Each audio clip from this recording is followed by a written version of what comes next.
하나님의 말씀 요한계시록 14장 말씀입니다. 또 내가 보니 보라 어린 양이 시온산에 섰고 그와 함께 14만 4천이 섰는데 그 이마에 어린 양의 이름과 그 아버지 이름을 쓴 것이 있도다. 14만 4천이 부르는 노래를 볼 수가 있는데 하늘에서 일어나는 일들을 여기서 기록했습니다. 시온산에 서 있는 어린 양의 모습은 12장 17절에 묘사된 바다 모래에 서 있는 용의 모습과 대조를 이룹니다. 시온산은 시대적 흐름에 따라 의미하는 바가 약간씩 차이가 있는데요. 여기서 말씀하는 시온산은 지상에서 이루어질 메시아 왕국 또는 천년왕국을 뜻하는 것이라고 생각할 수가 있습니다. 그와 함께 14만 4천이 섰는데 그 이마에 어린 양의 이름과 그 아버지 이름을 쓴 것이 있도다. 14만 4천 명은 7장 4절에 언급된 14만 4천 명과 같은 무리들이고 유대 지파나 유대인 성도만을 의미하는 것이 아니고 구속받은 모든 성도들을 가리킨다고 볼 수가 있고요. 이 무리들은 짐승의 표를 받은 자들과는 달리 이마에 아버지와 어린 양 대신 그리스도 이름이 서여져 있어서 그들이 짐승에게 속한 것이 아니고 하나님께 속한 백성임을 나타내고요. 그리고 이제 14장에서 14만 4천 명을 구성하는 무리들은 본서 7장의 무리와 동일인이지만 사건은 7장보다 훨씬 진전되어서 그들이 처해 있는 상황은 달라져 있고요.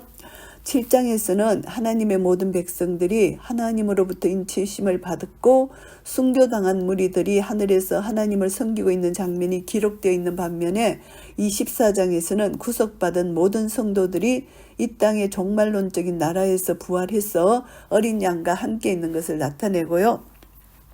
내가 하늘에서 나는 소리를 들으니 많은 물소리도 같고 큰 내성도 같은데 내게 들리는 소리는 검은 고 타는 자들의 그 검은 고 타는 것 같더라. 요한이 들었던 소리, 이 소리는 1장 15절의 음성과 동일합니다. 천사들의 큰 합창으로 보는 것이 여기서 찬양 소리, 검은 고 타는 소리, 이것을 우리가 생각할 수가 있고요. 맑은 물소리, 크고 우렁찬 소리, 큰 내성은 위엄과 승리를, 검은 고 타는 소리는 아름다운 선포와 조화를 가리키는 것으로 하늘의 찬양은 크고 위엄차고 듣기 아름다운 소리일 뿐만이 아니라 고난을 이기고 승리한 성도들을 환영하는 천사들의 노래로 볼 수가 있고요. 이는 지상에서의 승리와 하늘에서의 기쁨이 긴밀하게 연관되어 있다는 것을 나타내고요.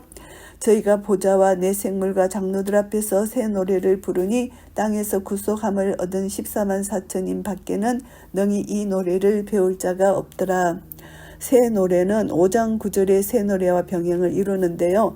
이 노래를 새 노래라고 한 것은 이 노래가 오직 땅에서 구속함을 얻은 성도들, 하나님으로부터 새롭게 창조된 무리들만이 부를 수 있는 것이기 때문입니다. 이 노래는 죄 가운데 있는 옛 사람들은 배울 수 없고 오직 예수 그리스도의 보혈로 지식이 새로워져서 마음이 새로워지고 생명이 새로워진 새 사람만이 부를 수 있는 노래라고 우리가 알 수가 있습니다. 이 새 노래를 배울 수 있는 14만 4천이는 구속함을 얻은 자이고요. 지상의 모든 족속 중에 그리스도의 피로써 하나님께 사서 드려진 사람들로서 하나님의 인을 맞았을 뿐만이 아니라 어린 양의 피에 그 옷을 씻어 희귀한 자들이고요.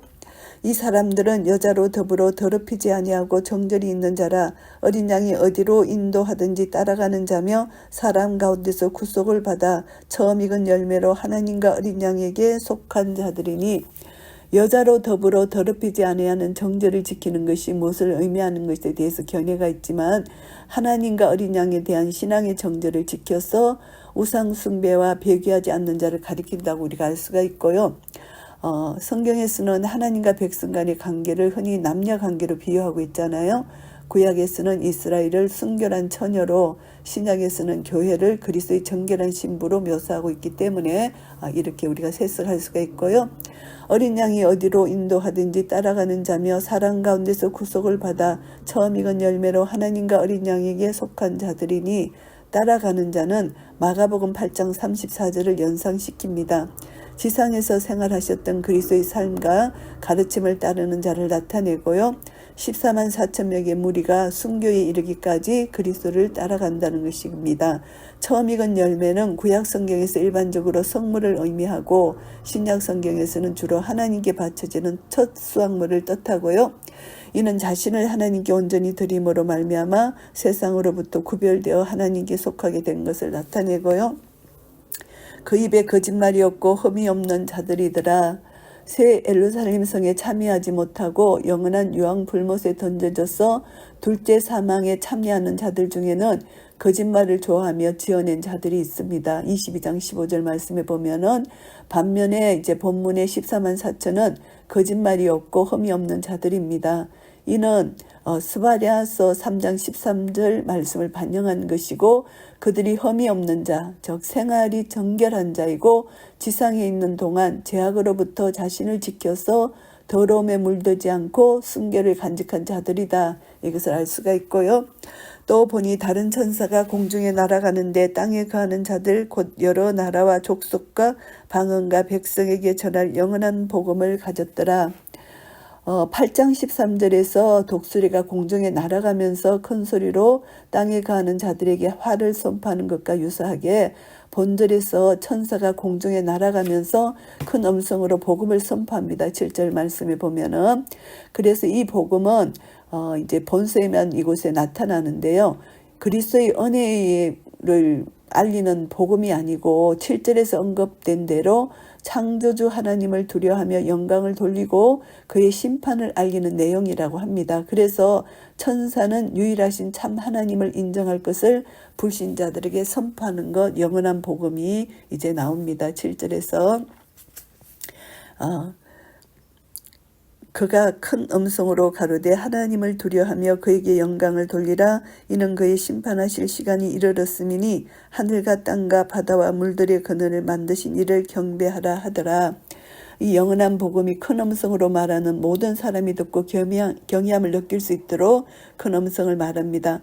천사가 전하는 영원한 복음의 내용이 하나님을 두려워하고 그에게 영광을 돌리라는 것인데 하나님께서 이 세상을 창조하셨을 뿐만이 아니라 이제 이 세상을 심판하실 심판주가 되실 것을 암시합니다. 그렇기 때문에 당연히 하나님을 두려워하고 영광을 돌려야만 한다는 것이죠. 천사는 창조주이신 하나님의 종말적 심판을 선포함으로써 회개를 촉구하고 있고 동시에 타락한 세상 가운데 살아가는 이들에게 아직도 구원의 소망이 있음을 보여주고 있고요. 또 다른 천사 곧 둘째가 그 뒤를 따라 말하되 무너졌도다 무너졌도다 큰 성 바벨론이여 모든 나라를 그 음행으로 인하여 진노의 포도주로 먹이던 자로다 하더라. 둘째 천사는 모든 나라들로 하여금 음행을 하게 하고 하나님의 진노를 사게 만들었던 큰 성 바벨론의 멸망을 예고하고 있습니다. 큰 성 바벨론은 다니엘서 4장 30절 말씀을 반영하고요. 세상 권력의 모형이고 불신과 부도덕이 팽배한 대도시를 상징한다고 볼 수가 있습니다. 구약에서 바벨론은 이스라엘을 괴롭게 하던 적이었고 본절에서는 바벨론은 하나님께 반항하고 대적하는 배도적인 국가를 상징하고요. 본서가 기록될 당시 로마 제국은 막강한 권력을 소유했을 뿐만이 아니라 이 권력을 사용해서 교회를 핍박했습니다. 그래서 그 당시 정황과 묵시문학적 표현 방법으로 봐서 바벨론은 로마 제국을 상징하는 것이라고 할 수가 있습니다. 그러나 바벨론이 단순히 로마 제국만을 의미한다고 보아서는 안 되고요. 로마 제국은 물론이거니와 모든 시대에 걸쳐서 교회를 핍박하는 권세와 하나님을 부인하고 반대하는 세상 권력을 상징한다고 볼 수가 있습니다. 그리고 음행의 포도주와 진노의 포도주 이것을 보면은 에레미야서 51장 7절 8절 말씀을 반영한 것입니다. 사단으로 인한 악이 모든 나라들로 취하게 해서 하나님을 대적하게 만들었고 그 결과 하나님의 진노를 벗어날 수 없게 되었다는 것을 말씀하는 것이고요. 또 다른 천사 곧 셋째가 그 뒤를 따라 큰 음성으로 가로되 만일 누구든지 짐승과 그의 우상에게 경배하고 이마에나 손에 표를 받으면 6절에서 선포하고 있는 천사의 메시지는 불신자들을 위한 것입니다. 그래서 이제 9절도 6절부터 계속 이어지는 내용으로 봐서 9절도 역시 불신자들을 향한 천사의 메시지로 이해하는 것이 자연스럽고요.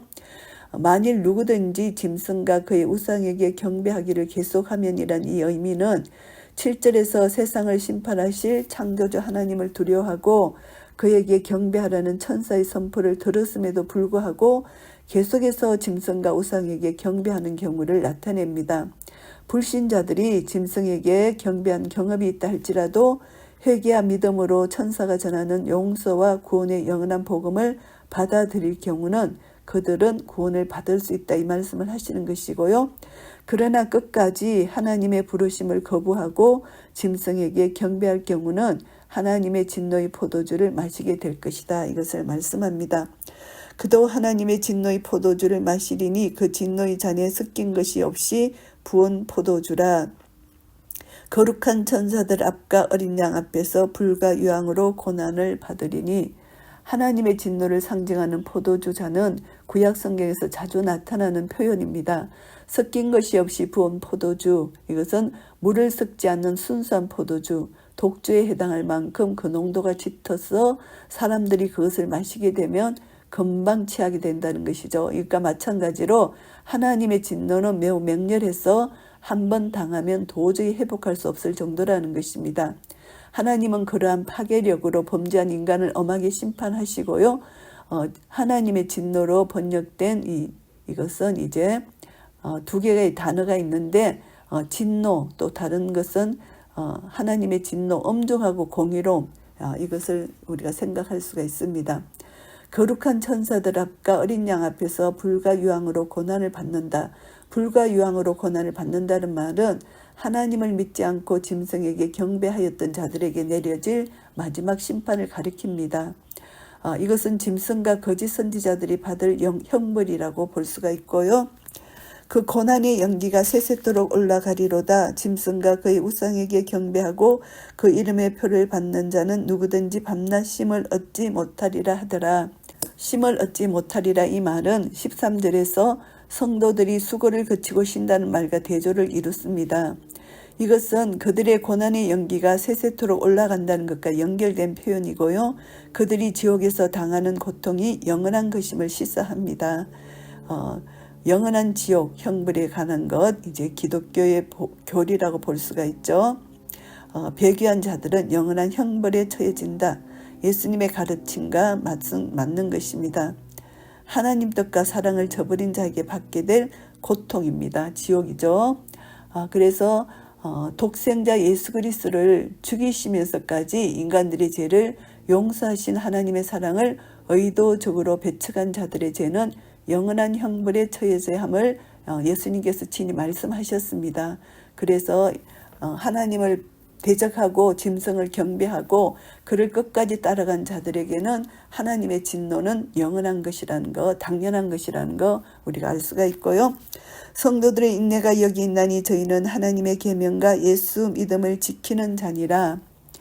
짐승과 함께 그에게 경배하는 자들은 하나님의 진노하심을 받아서 영원한 고난에 처하게 되는 반면에 성도들은 믿음을 끝까지 지킴으로 인해서 짐승으로부터 핍박을 받아 고통을 당하게 될지라도 하나님의 진노는 받지 않고 새 예루살렘 성에 들어가게 될 것이라는 것입니다. 그렇기 때문에 요한은 성도들에게 인내로 하나님과 예수께만 충성할 것을 권면합니다. 그 충성은 어떠한 고난과 핍박 속에서도 하나님의 계명을 지키고 예수에 대한 믿음을 굳게 붙잡고 나아가는 것입니다. 예수님이 공급하시는 믿음이라는 의미보다도 예수께 대한 믿음을 의미하는 것으로 보는 것이 훨씬 자연스럽고요. 또 내가 들으니 하늘에서 음성이 나서 가로되 기록하라. 자금 이후로 주 안에서 죽는 자들이 복이 있도다 하심에 성령이 가라사대 그러하다. 저희 수고를 거치고 시리니 이는 저희의 행한 일이 따름이라 하시더라. 여기서 7가지 복 중에 이제 두 번째 복에 해당하는 이 복입니다. 이것은 내용상 17, 12절과 연결되어서 성도들이 하나님의 계명과 예수에 대한 믿음을 지켜 인내할 때 순교를 각오할 때 이것이 복이라는 것이죠. 믿음을 지켜 순교하였다면 그들에게는 하늘나라에서 영원한 안식이 보장되어 있기 때문에 그것이 복 있는 자들이라는 것입니다. 자금 이후로 이것은 최후의 심판대를 의미합니다. 그래서 저의 일이 행한 일이 따름이라. 성도들이 행한 일은 핍박에 대한 인내, 하나님의 계명에 대한 순종과 예수님에 대한 믿음을 가리키는 것이고요. 이러한 그들의 일은 수고와 동일한 것으로 그들이 사단의 핍박과 고난 가운데서 지치도록 인내하고 그리고 믿음을 지켰음을 가리킵니다. 이러한 수고를 통해서 믿음을 지킨 그들은 죽은 후에 온전한 안식을 누리게 된다. 이것을 말씀하고요. 또 내가 보니 흰 구름이 있고 구름 위에 사람의 아들과 같은 이가 앉았는데 그 머리에는 금면류관이 있고 그 손에는 이 한낫을 가졌더라. 사람의 아들과 같은 이 천사를 가리킨다고 주장하지만 이것은 천사가 아니고 심판을 오시는 재림의 주이신 그리스도를 가리키는 것이 그 재림의 주 그리스도를 가리킨다고 보는 것이 더 타당한 말씀인 것 같고요. 흰 구름은 마태복음 17장 5절 말씀에 빛난 구름을 상기시키는 것이고 하늘 위에 계신 그리스도의 위엄과 영광을 상징합니다. 그리스도는 구름을 타고 심판하시기에 재림하시는 것이고요. 그 머리에는 금면류관이 있고 그 손에는 이한낫을 가졌더라. 금면류관은 성육신과 부활을 통해서 사단을 이기신 그리스도의 승리와 세상에 대한 그분의 영원한 통치권을 나타내고요. 손에 이한낫을 가진 것은 요엘서 3장 12절 14절을 반영한 것이고 이 세상에 대한 그리스도의 최후의 심판권을 의미하고요.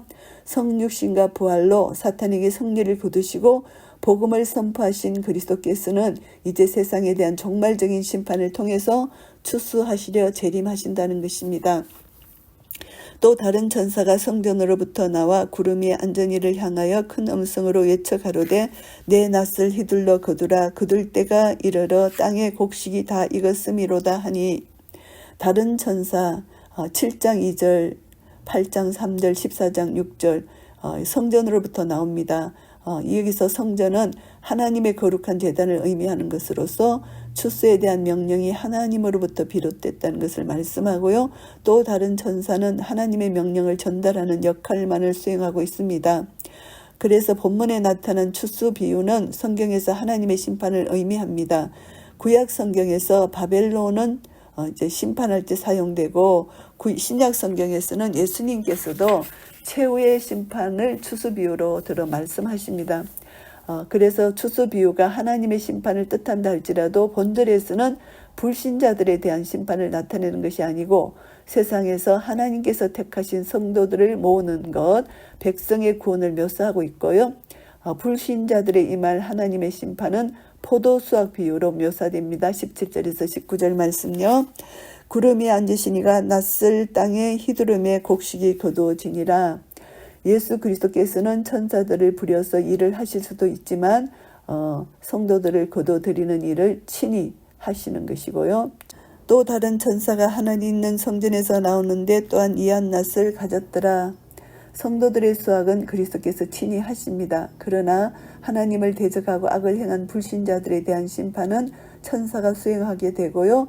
18절에 나오죠. 여기서 천사가 하늘에 있는 성전에서 나왔다는 것은 15절과 마찬가지로 불신자들에 대한 심판의 사명을 하나님으로부터 받았다는 것을 암시하고요.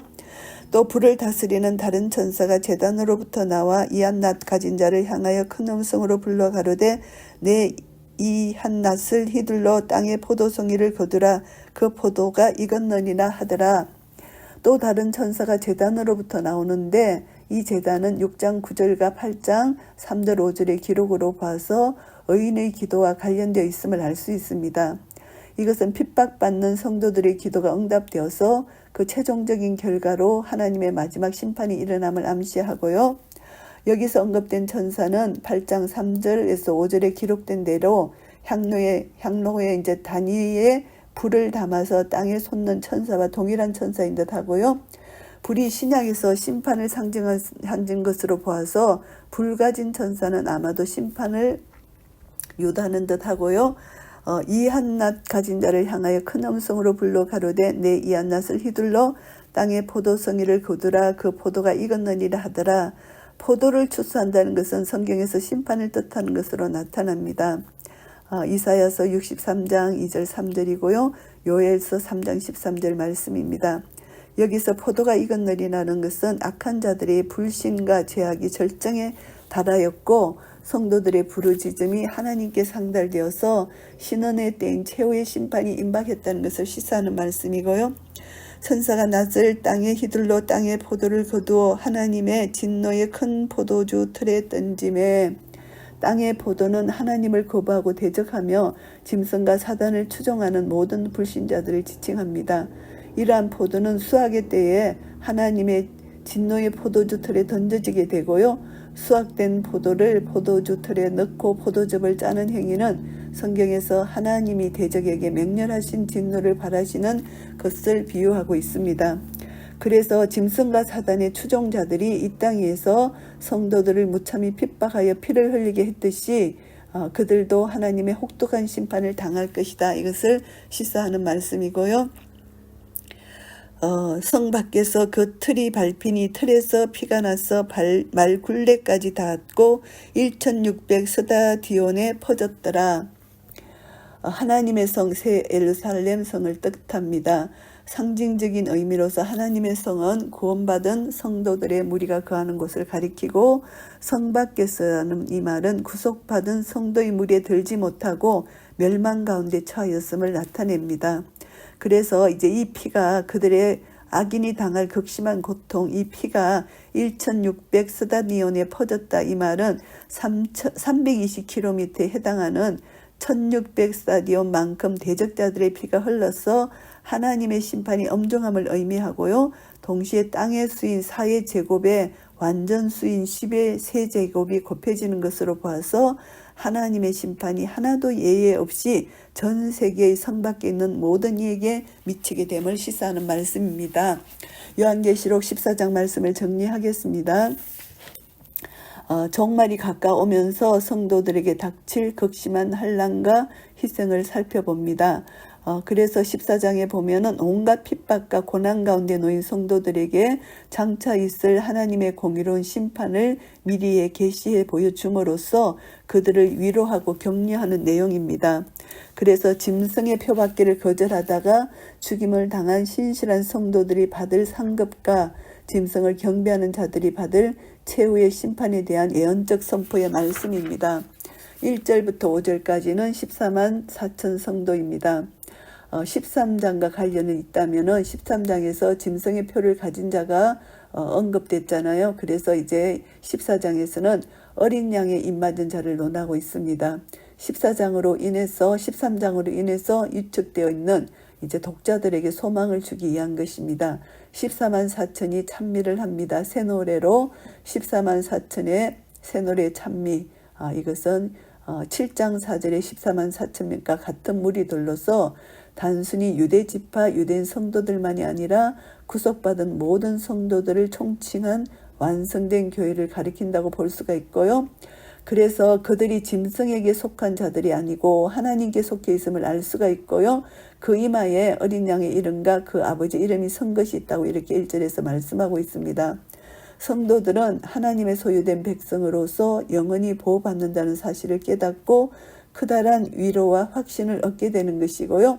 7장에 나오는 입맞은 자들, 그들은 모두 짐승의 표가 아닌 어린 양의 입맞은 자들이다. 이것을 알 수가 있고요. 이 새 노래는 14만 4천 명 보좌와 내 생물과 장로들 앞에서 새 노래를 부릅니다.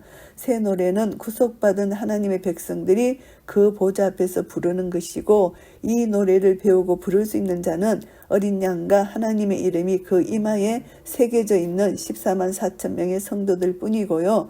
새 노래는 5장 9절의 노래와 동일하다고 볼 수가 있습니다. 5장 9절에서 24장로들은 하나님 나라에서 영광을 얻으시고 통치하시기 위하여 피로써 사람들을 구속하신 어린 양을 찬양하면서 새 노래를 불렀고요. 그래서 여기서 보면은 이 새 노래가 어린 양의 피로 구속함을 받은 성도들에 의해 불려지고 있습니다. 이 새 노래의 제목, 주제는 5장 9절 또 본문 모두가 구원이라는 것을 알게 되고요. 구원의 노래입니다. 이 노래를 새 노래, 오직 땅에서 구속함을 얻은 성도들, 하나님으로부터 새롭게 창조된 사람들만이 부를 수 있다는 것입니다. 제 가운데 있는 옛사람들은 새 노래를 배울 수도 없고 부를 수도 없다는 것을 알게 됩니다. 그래서 이 땅의 모든 족속들 가운데 십자가 보혈로 속량함을 받은 체험이 있는 자, 하나님의 소유임을 확인받은 체험이 있는 자, 어린 양의 피에 그 옷을 씻어 희게 한 체험이 있는 자, 그런 자만이 새 노래를 부를 수 있다는 것을 말씀합니다. 그들은 여자로 더불어 더럽히지 아니하고 정절이 있는 자이고 어린 양이 어디로 가든지 따라가는 자들이고 처음 익은 열매로서 하나님과 어린 양에게 속한 자들이고 그들의 입에는 거짓말이 없고 흠이 없는 자들입니다. 6절부터 13절까지는 새 천사의 환상입니다. 14만 4천 명이 시온산에서 찬미하는 환상이 끝나자 이제는 새 천사의 환상이 나옵니다. 한 천사는 참 하나님을 경배하라는 소리를 외치고 두 번째 천사는 바벨론의 멸망을 예언하고요. 다음에 자기들의 믿음을 배반하고 짐승을 경배한 자들의 심판과 멸망을 예언하는 천사가 또 나옵니다. 이 환상들을 하나하나 살펴보면은 첫 번째 천사는 하나님을 경배하라고 외칩니다. 이 복음을 영원한 복음이라고 합니다. 그래서 영원한 복음을 전하는 천사가 땅에 거하는 모든 자에게 선언하는 것은 하나님을 두려워하고 그분께 영광을 돌리라는 것입니다. 이것이 인생의 본분이고 영원한 복음의 내용이라는 것이죠. 하나님을 두려워하고 영광을 돌릴 이유는 하나님께서 하늘과 땅과 바다와 물들의 근원을 만드신 창조주시고 이제 곧 심판하실 심판자이시기 때문이라는 것입니다. 두 번째 천사는 바벨론의 멸망을 예고합니다. 둘째 천사는 모든 나라들로 엄행을 하게 함으로 하나님의 진노를 사게 만들었던 큰 성 바벨론의 멸망을 예고하고 있고요. 그래서 복음의 천사 바로 뒤에 멸망의 천사가 따라오는 것이고요. 그리고 이제 바벨론의 멸망이 선포되는 것입니다. 그리고 이제 세 번째 천사는 인간 각자에게 던지는 도전입니다. 두 번째 천사가 예고한 바벨론의 멸망과 더불어 인간 각자에게 강력한 도전을 주고 있습니다. 바벨론 짐승과 어울리는 자의 운명은 바벨론의 운명과 같을 뿐만이 아니라 하나님의 진노의 잔도 함께 마시게 된다는 것입니다. 그러나 그리스도와 동행하는 자는 그리스도 운명을 같이 하고 영생을 얻을 때까지 믿음으로 인내한다는 것이죠. 짐승과 그 우상과 그 경배자들, 이들은 이제 우상에게 경배하고 이마와 손에 짐승표를 받은 사람, 멸망의 심판이 예고된다는 것입니다. 그들은 이제 거룩한 천사들과 어린 양 앞에서 불과 유황으로 고난을 받게 되는 것이고요. 그들은 쉼을 얻지 못하고 영원히 고난당하게 될 것입니다. 짐승을 경배하는 자들은 일시적으로 성도들을 핍박하고 죽일 수 있을지는 모르지만 최후 심판 때에는 하나님께서 그들의 위치를 완전히 바꿔놓으실 것입니다. 그들이 경배하던 바벨론, 짐승, 우상과 같이 영원히 멸망할 것이고요. 참된 안식을 누리는 자들은 12절 13절 누리는 자들은 짐승의 핍박과 유혹 속에서도 꾸준한 인내심을 보인 자이고 믿음을 지킨 자입니다. 하나님의 계명과 예수 믿음을 포기하지 않고 종말을 사는 이들이고요. 예수님에 대해서 신실함을 유지한 성도들의 인내를 권고받을 뿐만이 아니라 그들의 죽음에 대한 축복을 보정받습니다. 그래서 13절에 주 안에서 죽는 자들은 수고를 거치고 쉬게 되기 때문에 복이 있다고 말하는 것이고요. 환난을 통한 성도들의 수고는 순교에까지 이를 수 있습니다. 그래서 용과 짐승들의 공격으로부터 벗어나서 참된 안식을 누릴 수 있고요. 그리스도의 이름을 위한 그들의 수고가 결코 헛되지 않고 죽은 이후에도 예수 그리스도에 의해 기억이 될 것이라는 것이고요. 14절부터 20절까지는 두 가지 추수 비유입니다. 두 비유에 나타난 추수꾼, 14절부터 16절에 나타나는 곡식 추수의 추수꾼은 그리스도이십니다. 그는 흰 구름이 앉으셨고요. 위엄과 영광을 지니신 그리스도이십니다. 머리에 금면류관을 서셨습니다. 성육신과 부활을 통해서 사단을 이기시고 승리하셨을 뿐만이 아니라 세상을 영원히 통치하시는 분이십니다. 그 예수 그리스도는 손에 이한 낫을 가지시고 최후 심판을 나타내 주시는 심판권을 가지시고 추수를 하러 오십니다. 예수님은 믿는 자들을 추수하시고요. 그리고 이제 믿지 않는 자 두 번째 추수는 하나님의 심판입니다. 구약에서 바벨론을 심판할 때 사용되었고요. 예수님께서 마지막 심판 땅의 추수로 비유하십니다. 그래서 이 추수는 이제 악한 자를 추수하는 이 추수는 진노의 포도주와 연관된 이 추수는 천사들에게 이제 이름을 합니다. 그래서 천사들이 이제 추수합니다. 포도송이를 추수한 천사는 그 포도를 진노의 포도주 틀에 던집니다. 악인들이 이 땅에 성도들을 무참히 핍박해서 피를 흘리게 했듯이 악인들도 포도송이가 발에 짓밟히고 틀에 눌리는 것처럼 죽임을 당하게 될 것이라는 것을 나타냅니다.